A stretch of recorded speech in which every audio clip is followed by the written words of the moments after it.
साथीहरू अहिले म घरतिर लागिसकेँ। अब दार्चुलाको दृश्य देख्न सक्नुहुन्छ। अनि म घर गएर हजुरलाई राम्रो राम्रो भिडियोहरू देखाउनेछु। अनि अन्तिमसम्म जोडिराख्नु होला।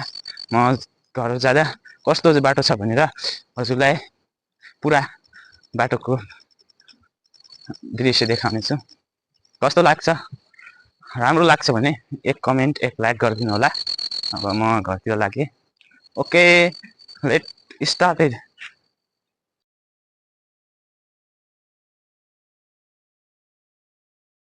सो साथीहरू अहिले यहाँ दार्चुला रिङताल घाटको नजिक देख्न सक्नुहुन्छ महाकाली कति गएको छ भनेर। अनि म अहिले घर जाँदैछु। यहाँ देख्न सक्नुहुन्छ उता पुल छ। अनि आज राम्रो बढी आएको छ गाड पनि। कस्तो हुन्छ? रातभरि पानी लागेको छ। अनि म घर जाँदैछु। कस्तो हुन्छ यहाँ देख्न सक्नुहुन्छ। मानिसहरू इन्डिया जाँदैछन्। म चाहिँ अब घर जाने। अनि घरमा गएर यसो घरको भ्यूहरू देखाउन। अनि त्यहाँ घर कस्तो छ, घर नगएको पनि धेरै भइसक्यो। त्यसैले आज यो छुट्टीमा होलिडेमा घर पनि जानु थियो। त्यसैले म घर जाँदैछु। ओके, पछि माथि रोड कस्तो छ खराब भए म देखाउँछु। कता कता खराब छ, कस्तो छ रोड, गाडी कतिसम्म जान्छ भनेर हजुरलाई देखाउनेछु। अन्तिमसम्म जोडिनु होला। सो साथीहरू म अहिले भाङ्गा बगर भन्ने ठाउँमा पुगिसकेँ। अब म यहाँबाट एकछिन माथि जानुपर्छ। अनि त्यसपछि गाडी त जाने बाटो छैन, तर त्यही पनि म जान्छु। पुगिसकेँ, बलासको खोला नजिक पुगिसकेँ। अब यहाँबाट बजार सिद्धिन्छ। अनि म यो रोड गएर सिफ्टी पुग्छु हिँडेर। अनि यहाँबाट सिफ्टी पुगेपछि त्यहाँबाट पनि 2-3 घन्टा हिँडेर जानुपर्छ।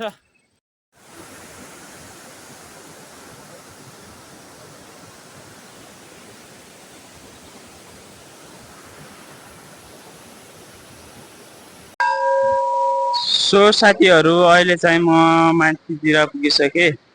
अब म कता पुगेँ होला भनेर कमेन्ट गरिदिनुहोस्, म देखाउनेछु।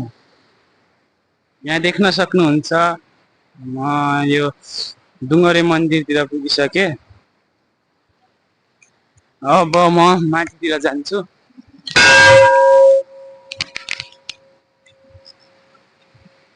अनि डुङ्गरेको पुरा भ्यू देखाइदिन्छु हजुरलाई कस्तो हुन्छ भनेर। देख्न सक्नुहुन्छ यता खोलाएर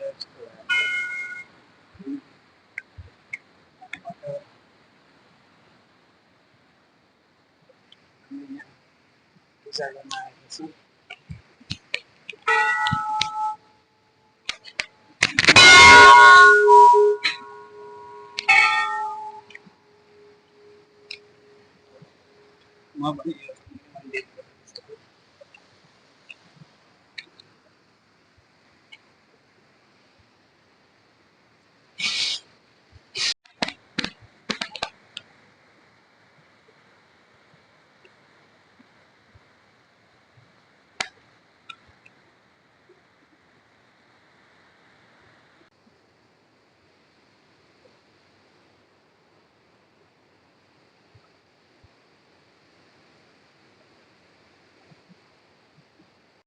सो साथीहरू अब म चाहिँ घरनिर लागिसकेँ। अब धेरै बस्नु हुँदैन। अनि माथितिर जान्छु। धेरै बस्यो भने पुगिँदैन घरनिर। अनि अहिलेबाट 5 बजीतिर पुगिन्छ। म चाहिँ यो मन्दिरबाट हिँडिसकेँ ल। अनि अब माथि सेला नजिक हजुरलाई देखाउनेछु। अनि पछि डल्ले धार पुगिसकेपछि देखाउँछु ल। त्योहरू अहिले म चाहिँ यहाँ काठै पुगेको छु। अनि काठको दृश्य देख्न सक्नुहुन्छ। यहाँ यता दुई चारवटा दोकानहरू छ। अनि यहाँ स्कुल छ। यहाँ गाड छ। अनि यहाँ देख्न सक्नुहुन्छ अनि यहाँ स्कुल छ माथि मेरो फुपूको घर हो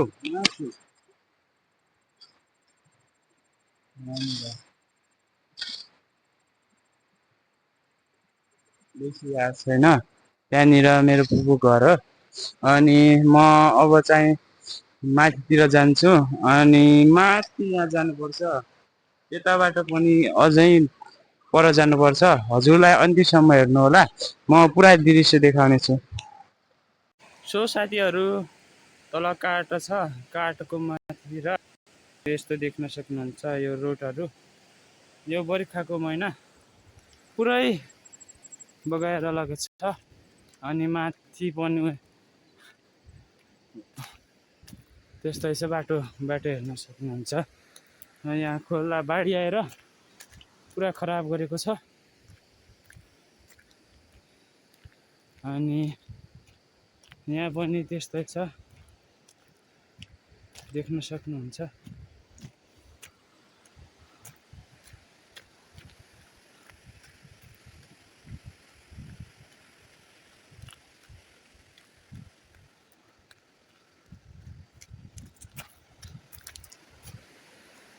गाडी त छोडिदिनुहोस् मान्छे जान्नको लागि अप्ठ्यारो बाटो चाहिँ हेर्नुहोस् त यहाँको बाटो तलनिर काँटै हो माथि सेला अनि माथि चाहिँ दल्लेखधार भन्छन् यहाँ पहिरो जाने समस्या जस्तो छ यहाँ देख्न सक्नुहुन्छ जानको लागि नै अप्ठ्यारो छ अब म चाहिँ जान्छु कसरी भन्दाखेरि यहाँ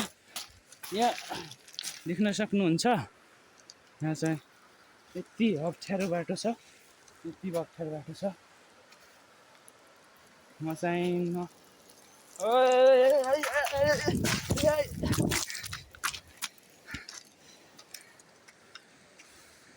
देख्न सक्नुहुन्छ जानको लागि नै अप्ठ्यारो छ बाटो अनि कहाँबाट हुन्छ गाडी जाने बाटो त्योहरू अहिले चाहिँ म यहाँ सेला पुगिसकेँ अनि अब म हजुरलाई देखाउने छु सेलाको पुल उता छ अनि म यहाँबाट माथितिर जान्छु माथितिर जाँदा मैले यहाँ सन्तोलाको बोर्ड देखेँ सन्तोला हो कि मल्टा हो मलाई पनि ठ्याक्क थाहा भएन एउटा खान्छु बढी टिप्दिनँ एउटा मात्र टिप्या हो देख्न सक्नुहुन्छ एउटा मात्र टिपेको छु अनि उता मान्छेहरू हुनुहुन्छ अनि यहाँ चाहिँ मैले एउटा सन्तला हो कि मल्टा हो यहाँ घर पनि छैन घरमा कुनै मान्छे छैन अनि एउटा टिपेको रोडमा थियो अब खान्छु अनि म अब दल्लेखधारको तलिनिर यहाँ काटै देखाउने छु कस्तो लाग्छ हजुरले भन्नु होला म अहिले सेलको माथितिर पुगिसकेँ अब देख्न सक्नुहुन्छ यहाँ यति भिट्टो छ अनि यहाँबाट खस्यो भने के हुन्छ होला आफै विचार गर्नुहोस् यहाँबाट जाँदैछु सो साथीहरू अहिले चाहिँ म यहाँ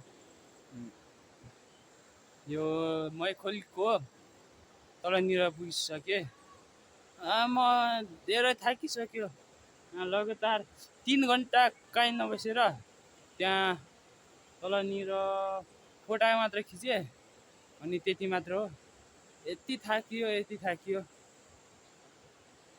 धेरै हिँडेको थिइनँ कोठामा बसेकाले यति थाकियो अनि अब माथितिर जानुपर्छ अनि यताबाट उकालो छ अनि पर धेरै हिँड्नु छ आज दिनभरि जुका पनि लाग्छ यहाँ जुकाले पनि यो बर्खाको सिजन भएर बर्खा त यति जुका लाग्छ कि गाउँघरतिर अब चाहिँ म जान्छु 1 मिनट बसिसकेँ 1 मिनट बस्नु भनेको धेरै हो अब चाहिँ म जान्छु दल्लेखमा खाना खान्छु अनि खाना खाएर माथि सिधा जान्छु। बासा पुगिन्छ बेलुकातिर। हाम्रो भाषामा बासा भन्छन्, बासा। अनि हजुरको भाषामा के भन्छन् त्यो पनि लेखिदिनु होला। अनि हाम्रो भाषामा त बासा भन्छन्, बेलुका नेपाली भाषामा। अनि म चाहिँ अब जान्छु। कस्तो भइरहेछ भिडियो, राम्रो भइरहेछ। अहिले साथीहरू म यहाँ मैखोल भन्ने ठाउँमा पुगिसकेँ। अब म यहाँनिर आरू रहेछ खेतमा, अनि आरू रहेछ। म आरूलाई टिपेर ल्याउँछु। कसैले केही भनेनन् भने म टक्कसँग गएर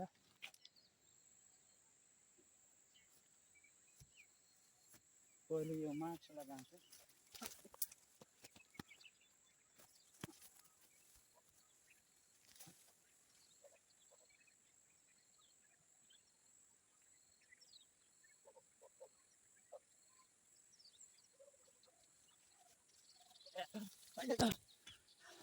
साथीहरू मैले चाहिँ यो आरूलाई लिएर आएँ। अब आरूलाई खाएर म डल्ले धारातिर खाना खानेछु। यहाँ साथीहरू हेर्नुहुन्छ यहाँ चिल्ली पनि भइसक्यो। म टक्कसँग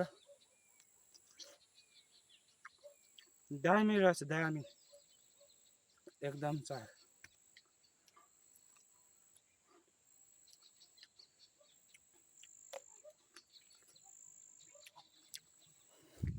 साथीहरू अहिले म चाहिँ अब मैखोलीमा पुगेको छु।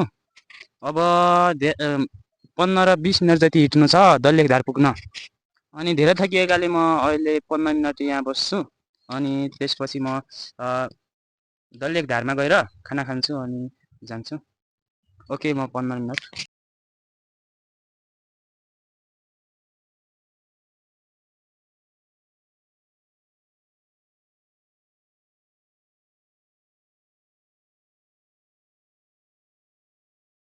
साथीहरू म दल्लेघारतिर जान्छु। 15 मिनट बसिसकेँ। अब म दल्लेघार माथि छ। 20 मिनटसम्म लाग्ला। 20 मिनटपछि म दल्लेघार पुगेपछि खाना खान्छु अनि त्यताबाट घर जान्छु। ओके साथीहरू अहिले म दल्लेघारनिर पुगिसकेँ। मैखोलीबाट 15-20 मिनट लाग्ला सोचेको थिएँ, लाग्यो 40 मिनट। अनि म अहिले यो दल्लेघारनिर पुगिसकेँ। मैले आएको तलबाट, यहाँ रुखले देखिरहेको छैन, तलबाट। साथीहरू म फाइनली दल्लेघारनिर पुगिसकेँ। अब खाना खान्छु अनि एकछिनपछि म जान्छु।